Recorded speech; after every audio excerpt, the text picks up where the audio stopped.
First, there was Ben Franklin and his kite. That was the beginning of our story with electricity. Then people fiddled about with it for a century before they started even thinking about wiring it to our homes. Then the question was, do we use alternating current, known as AC, or direct current, known as DC power? It sounds academic now, but it became a savage debate involving Edison, Westinghouse, and Tesla. In the end, alternating current won the debate, which was fine.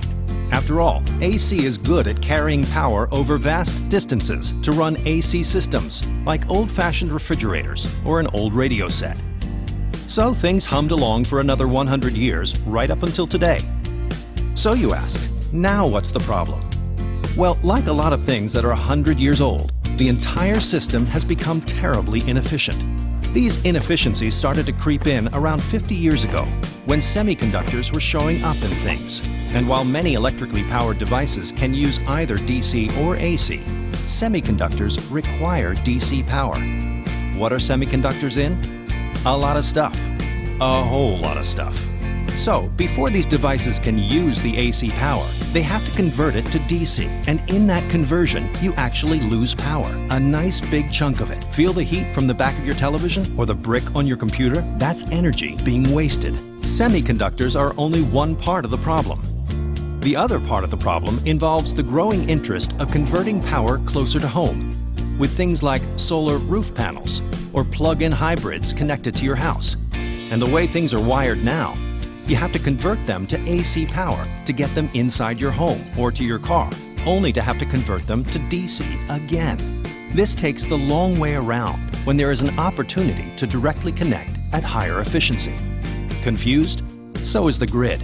But all it really means is that you are losing double-digit percentages of power all over the place.